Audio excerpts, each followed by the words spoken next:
Phone tapping కేసులో కీలక పరిణామం చోటు చేసుకుంది. ఎస్ఐబి మాజీ చీఫ్ ప్రభాకర్ రావు ఓ ఛానళ్ల యజమానిపై నాన్ బెయిలబుల్ వారెంట్ జారీ చేసింది నాంపల్లి కోర్టు. ట్యాపింగ్ కేసులో A1గా ఉన్నారు ఎస్ఐబి మాజీ చీఫ్ ప్రభాకర్ రావు. నాంపల్లి కోర్టులో ఇప్పటికే రెడ్ కార్నర్ నోటీసుల ప్రక్రియ కొనసాగుతోంది. ఎస్ఐబిలో హార్డ్ డిస్క్ సమాచారం ధ్వంసం చేయడంలో ప్రభాకర్ రావే సూత్రధారిగా అధికారులు గుర్తించారు. దీనిపై మరిన్ని డీటెయిల్స్ న్యూస్ రూమ్ నుంచి ధనరాజ్ అందిస్తారు. ధనరాజ్, ఎస్ఐబి మాజీ చీఫ్ ప్రభాకర్ రావుపై నాన్ బెయిలబుల్ వారెంట్ జారీకి సంబంధించిన అప్డేట్స్ ఏంటి? ఫోన్ ట్యాపింగ్ కేసు వ్యవహారంలో కీలకమైనటువంటి పరిణామాలు చోటు చేసుకుంటున్నాయి.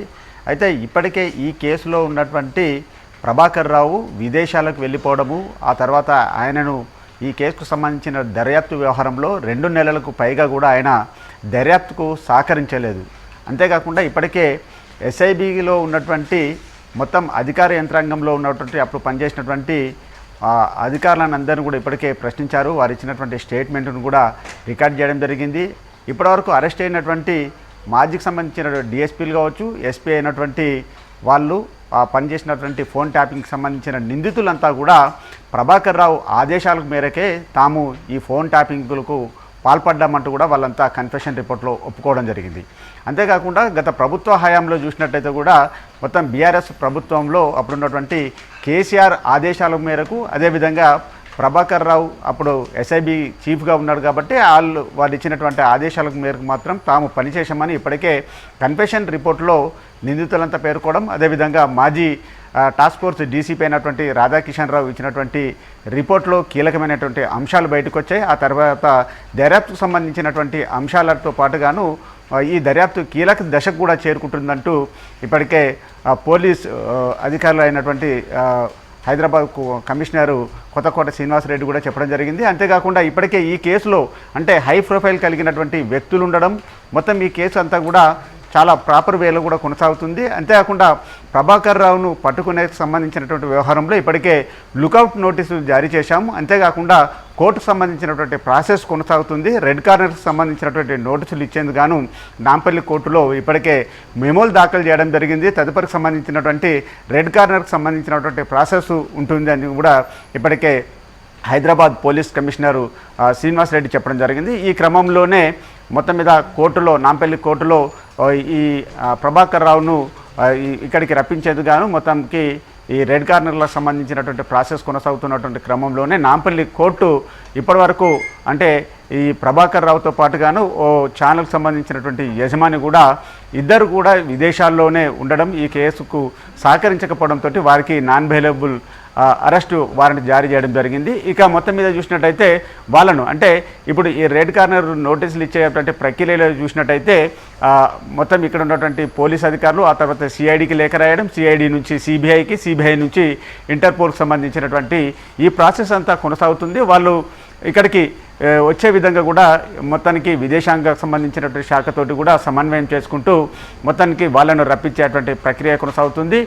ఇలాంటి పరిణామంలో చూసినట్టయితే ఎస్ఐబి మాజీ చీఫ్ అయినటువంటి ప్రభాకర్ రావు ఈ కేసు మొత్తం దర్యాప్తు కొనసాగుతున్నటువంటి మొదటి దశ నుంచి కూడా తన ఆరోగ్యం బాగాలేదు, తాను విదేశాల్లో ఉన్నానంటూ కూడా చాలా వరకు ఈ దర్యాప్తుకు సంబంధించి మొదట తాను సహకరిస్తానంటూ కూడా చాలా వరకు దాటవేసే ప్రక్రియ కొనసాగించాడు. ఆ తర్వాత చూసినట్టయితే ఇప్పటికీ 2 నెలలు గడుస్తున్నప్పటికీ కూడా మొత్తం మీద నిందితులందరూ ఇచ్చినటువంటి కన్ఫెషన్ రిపోర్ట్లో చూసినట్టయితే ఏదైతే అప్పుడు ఉన్నటువంటి మాజీ చీఫ్ ప్రభాకర్ రావు ఆదేశాలకు మాత్రమే తాము ఫోన్ ట్యాపింగ్ పాల్పడ్డాము, అప్పుడు ఉన్నటువంటి బీఆర్ఎస్ ప్రభుత్వానికి అనుకూలంగా పనిచేశాము, అంతేకాకుండా అప్పుడు ఉన్నటువంటి అసెంబ్లీ ఎలక్షన్లతో పాటుగాను ఉప ఎన్నికలకు సంబంధించినటువంటి వ్యవహారంలో ఇతరకు అంటే ప్రతిపక్ష సంబంధించినటువంటి ఒక రాజకీయ నాయకులకు సంబంధించిన ఫోన్లను సమాచారాన్ని అంతా కూడా ట్యాపింగ్ చేస్తూ వాళ్ళను ఇబ్బందులకు గురి చేయడంతో పాటుగాను బీఆర్ఎస్ ప్రభుత్వానికి అనుకూలంగా పనిచేశాము, బీఆర్ఎస్ ప్రభుత్వానికి ఎలక్షన్లు కొనసాగుతున్నటువంటి క్రమంలోనే తమ యొక్క వాహనాల్లోనే డబ్బునంతా తరలించామంటూ కూడా ఇప్పటికే అరెస్ట్ అయినటువంటి డిఎస్పీలు అయినటువంటి భుజంగరావు కావచ్చు, తిరుపతి అన్నలుతో పాటుగాను మాజీ డీసీపీగా ఉన్నటువంటి రాధాకిషన్ రావు కన్ఫెషన్ రిపోర్ట్లో పేర్కోవడం జరిగింది. అంతేకాకుండా అప్పుడున్నటువంటి ఎస్ఐబిలో ఉన్నటువంటి కీలక సమాచారాన్ని మాజీ డిఎస్పీ అయినటువంటి ప్రణీత్ రావు పూర్తిగా ఆ డేటానంతా కూడా ధ్వంసం చేయడం, పూర్తిగా కాల్చివేయడం ఇలాంటి ప్రక్రియ కొనసాగిన తర్వాత నిందితులు ఇచ్చినటువంటి కన్ఫెషన్ రిపోర్ట్లో ప్రధానంగా ప్రభాకర్ రావు పేరు చెప్పడంతో ఈ కేసులో ఆయనను A1గా చేర్చుతూ కూడా కోర్టులో మెమో దాఖలు చేశారు. ఈ క్రమంలోనే మొత్తానికి కోర్టులో ఇరువైపులకు సంబంధించిన అంటే ప్రభాకర్ రావు తరపున కూడా ఆయన సంబంధించినటువంటి సురేందర్ రావు వాదనలు కూడా వినిపించారు. ప్రభాకర్ రావు అప్పుడున్నటువంటి ప్రభుత్వంలో ఉన్నటువంటి కేసీఆర్ ఆదేశాలకు మాత్రమే పనిచేశారు. అప్పుడున్నటువంటి డీజీపీ ఆదేశాలకు మాత్రమే తాము పనిచేశాము.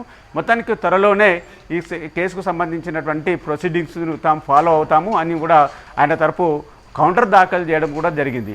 అయితే మరోవైపున చూసినట్టయితే ఇప్పటికే ఈ కేసులో ఇచ్చినటువంటి కీలకమైనటువంటి కన్ఫెషన్ రిపోర్ట్ ఆధారంగా కూడా మొత్తానికి కేసు కీలక దశకు చేరుకున్నటువంటి క్రమంలోనే ఇక రెడ్ కార్నర్ నోటీసులు జారీ చేస్తున్నారు. మరోవైపున ఇప్పటికీ నాంపల్లి కోర్టులో నాన్ బెయిలబుల్ అరెస్టు జారీ చేయడంతో ఇక వాళ్ళకు సంబంధించినటువంటి అరెస్టు వాళ్ళు వచ్చిన వెంటనే కూడా వాళ్ళని అరెస్ట్ చేసి ఆ తర్వాత సంబంధించినటువంటి తదుపరి దర్యాప్తు అంతా కూడా పూర్తి కానుంది.